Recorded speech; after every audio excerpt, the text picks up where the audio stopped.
चीन ने भारत को भेजी 6.5 लाख टेस्टिंग किट। चीन ने कोरोना वायरस महामारी से लड़ने में मदद के लिए भारत में 6.5 लाख परीक्षण किट भेजे हैं, जिसमें rapid antibody test, RNA extraction kit शामिल हैं। चीन में भारत के राजदूत विक्रम मिश्री ने इसकी जानकारी दी। इन किट से सरकार कोरोना के हॉटस्पॉट में जांच करेगी और इसके बाद परंपरागत टेस्ट किया जाएगा। Rapid antibody test kit 15 minute में नतीजे देती है और मुंह की लार के नमूने के बजाय खून के नमूने पर काम करती है। भारत ने मेडिकल स्टाफ के लिए 1.5 करोड़ पर्सनल प्रोटेक्टिव इक्विपमेंट खरीदने का ऑर्डर भी चीन को दिया है। स्वास्थ्य मंत्रालय ने 17 अप्रैल 2020 को जारी आंकड़ों में कहा कि देश में कोविड-19 संक्रमण के चलते 452 मौतें हुई हैं और वर्तमान में कुल 11,616 व्यक्ति महामारी से संक्रमित हैं। अमेरिकी राष्ट्रपति ट्रंप ने लॉकडाउन खोलने के लिए 3 चरण योजना की घोषणा की। अमेरिकी राष्ट्रपति डोनाल्ड ट्रंप ने विज्ञान आधारित तरीके से देश को खोलने के लिए 3 चरण वाली योजना की घोषणा की है। राष्ट्रपति ट्रंप ने कहा कि मेरा प्रशासन नई फेडरल गाइडलाइंस जारी कर रहा है, जिससे सभी गवर्नरों को अपने राज्य खोलने में मदद मिलेगी। हम एक साथ पूरा देश नहीं खोलेंगे। उन्होंने कहा कि इसमें सामाजिक दूरी के प्रतिबंधों में ढील देने के लिए कोई योजना नहीं है।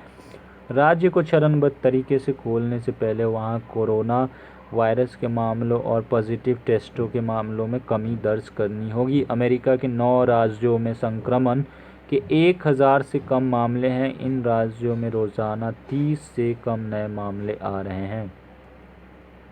आईएमएफ ने पाकिस्तान को 1.4 अरब डॉलर देने के लिए मंजूरी दी। अंतर्राष्ट्रीय मुद्रा कोष ने कोविड-19 महामारी से उत्पन्न कठिन परिस्थितियों को देखते हुए भुगतान संतुलन संबंधी जरूरतों को पूरा करने के लिए पाकिस्तान को 1.386 अरब अमेरिकी डॉलर की वित्तीय सहायता जारी करने को मंजूरी दे दी। आईएमएफ ने यह फैसला पाकिस्तान के अनुरोध पर किया, जो भुगतान संतुलन संबंधी कठिन संकट से गुजर रहा है।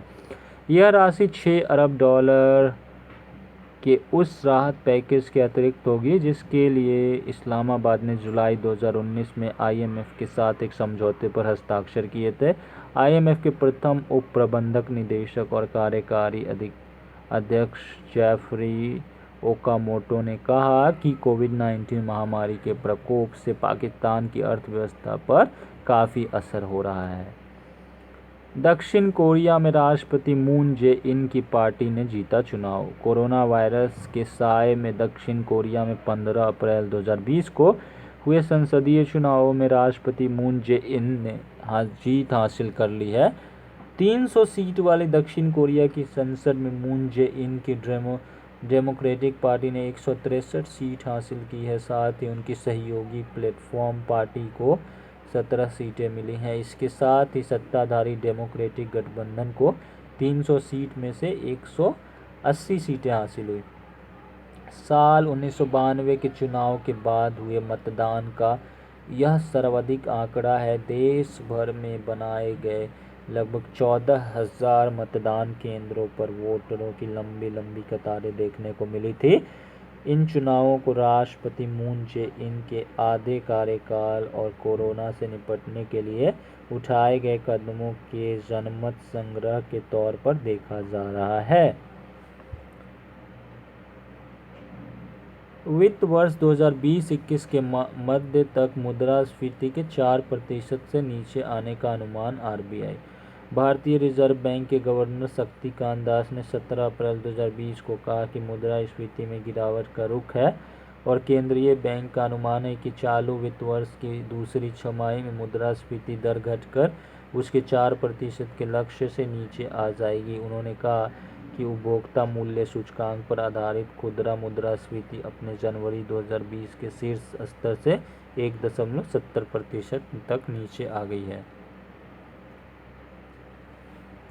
आरबीआई के गवर्नर शक्तिकांत दास ने 17 अप्रैल 2020 सुबह एक वीडियो कॉन्फ्रेंसिंग में कहा कि आने वाले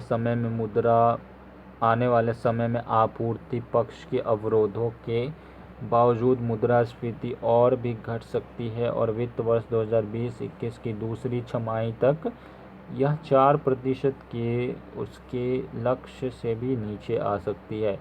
खाद्य पदार्थों के दाम में गिरावट के चलते खुदरा महंगाई दर मार्च में घटकर 4 महीने के निचले स्तर 5.91% पर आ गई। आरोग्य सेतु ऐप 5 करोड़ डाउनलोड तक पहुंचने वाला दुनिया का सबसे तेज ऐप बना। आरोग्य सेतु ऐप को कोरोना वायरस मरीजों को ट्रैक करने के लिए विकसित किया गया है। भारतीय सेना ने भी जवानों को दी आरोग्य सेतु ऐप डाउनलोड करने की सलाह। वहीं प्रसार भारती ने अपने कर्मचारियों के लिए ऐप इंस्टॉल करना अनिवार्य कर दिया है। आरोग्य सेतु ऐप को कोरोना वायरस के संक्रमण को रोकने के मकसद से तैयार किया गया है। आरोग्य सेतु ऐप लोगों को बताएगा कि आप किसी कोरोना संक्रमित शख्स के संपर्क में आए हैं या नहीं। इसके अलावा इस ऐप से आप यह भी पता लगा सकते हैं कि आपको कोरोना संक्रमण का कितना खतरा है। आरबीआई गवर्नर शक्तिकांत दास की बड़ी घोषणा, रिवर्स रेपो रेट में 0.25% की कटौती। आरबीआई गवर्नर शक्तिकांत दास ने कहा कि कोरोना के चलते दुनिया को $9 ट्रिलियन का नुकसान होने की आशंका है, जो कि कई विकसित देशों की अर्थव्यवस्था के बराबर है। हालांकि उन्होंने कहा कि वैश्विक मंदी के अनुमान के बीच भारत की विकास दर अभी भी पॉजिटिव रहने का अनुमान है। आरबीआई गवर्नर शक्तिकांत दास ने रिवर्स रेपो रेट में 0.25% की कटौती का घोषणा किया। इसी के साथ बाजार में नकदी संकट न आए, इसके लिए भी 50,000 करोड़ रुपए की अतिरिक्त मदद की बात कही। आरबीआई की ओर से रिवर्स रेपो रेट में कमी करने से सीधी मदद आम लोगों को पहुंच सकती है। इस घोषणा से बैंकों के पास ज़्यादा पैसा उपलब्ध होगा। वित्त मंत्री दूसरी G20 वित्त मंत्री स्तरीय बैठक में शामिल हुई। निर्मला सीतारमण 31 मार्च 2020 को G20 FMCBG की दूसरी विशेष आभासी बैठक में भी भारत का प्रतिनिधित्व किया था। गत 31 मार्च को हुई इस बैठक में उन्होंने समन्वित कार्रवाइयों के महत्व के साथ साथ अंतर्राष्ट्रीय सहयोग के बारे में भी बात की, ताकि यह सुनिश्चित हो सके कि वैश्विक अर्थव्यवस्था को पुनर्जीवित करने में यह वित्तीय प्रणाली मदद कर रही है। केंद्रीय वित्त मंत्री ने इस बैठक के दौरान G20 की प्रतिक्रिया संबंधी एक्शन प्लान कार्य योजना की भी सराहना की और इसे सही दिशा में एक कदम बताया, जो कोविड-19 महामारी के खिलाफ व्यक्तिगत और सामूहिक कार्यों का मार्गदर्शन करेगा। भारत सरकार और भारतीय रिजर्व बैंक द्वारा उठाए गए मौद्रिक उपायों ने बाजार को मुक्त करने में मदद की। भारतीय वैज्ञानिकों ने खोजा, कोरोना का जीनोम वैक्सीन बनाने में मिलेगी मदद। गुजरात बायोटेक्नोलॉजी रिसर्च सेंटर के वैज्ञानिकों ने कोरोना वायरस के पूरे जीनोम सीक्वेंस को खोज लिया है। गुजरात बायोटेक्नोलॉजी रिसर्च सेंटर के निदेशक चैतन्य जोशी ने ट्वीट करके यह जानकारी दी।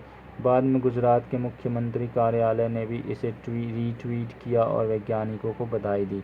विश्व स्वास्थ्य संगठन भी कह चुका है कि कोरोना वायरस के प्रकोप को पूरी तरह रोकने के लिए सुरक्षित और प्रभावी वैक्सीन की ज़रूरत है। WHO की माने तो दुनिया भर में लोग जिस तरह एक दूसरे से जुड़े हैं, उससे इस जानलेवा वायरस के बार बार पनपने और महामारी बनने का खतरा है। अंतर्राष्ट्रीय मुद्रा कोष ने हाल ही में कहा कि वह कोरोना वायरस से निपटने के लिए देशव्यापी लॉकडाउन लगाने के किस देश के समय रहते लिए गए फैसले का समर्थन करता है। भारतीय क्रिकेट टीम के किस खिलाड़ी को दुबई स्थित क्रिकेट अकादमी किंगडम का ब्रांड दूत नियुक्त किया गया है। रोहित शर्मा। वह संस्था जिसके मुताबिक कोरोना वायरस महामारी के कारण इस साल एशिया की आर्थिक वृद्धि दर 0 रह सकती है। IMF। कृषि मंत्रालय ने अच्छे मानसून की उम्मीदों को बल पर फसल वर्ष 2020-21 में देश में खाद्यान्नों का कुल उत्पादन 63.5 लाख टन बढ़ाकर कितने करोड़ टन करने का फैसला किया है। तो 29.83 करोड़ टन। विश्व हीमोफीलिया दिवस किस दिन मनाया जाता है? 17 अप्रैल को। विश्व हीमोफीलिया दिवस 17 अप्रैल को मनाया जाता है। Credit rating agency care ratings ने अजय महाजन को आगामी कितने वर्षों के लिए कंपनी का नया प्रबंध निदेशक और मुख्य कार्यकारी अधिकारी नियुक्त किया है? 5 साल। हाल ही में किस शहर में स्थित inter university centre for astronomy and astrophysics के एक वैज्ञानिक युगल ने प्राइमोर्डियल ब्लैक होल का अध्ययन किया है जो ब्रह्मांड के गतिज ऊर्जा स्तरों में एक छोटे से टकराव के परिणामस्वरूप पैदा हुए थे? पुणे। आरबीआई गवर्नर शक्तिकांत दास ने नकदी प्रवाह बनाए रखने के लिए हाल ही में रिवर्स रेपो रेट में कितने फीसदी कटौती करने की घोषणा की है? तो 0.25%। कोरोना वायरस के साए में हाल ही में किस देश में हुए संसदीय चुनाव में राष्ट्रपति मून जे इन ने जीत हासिल कर ली है? तो दक्षिण कोरिया। हाल ही में किस राज्य के वैज्ञानिकों ने कोविड-19 वायरस का जीनोम सीक्वेंस खोज निकालने का दावा किया है? Gujarat. Thank you. Please subscribe the channel and like and share the video with your family and friends. जय हिंद, जय भारत।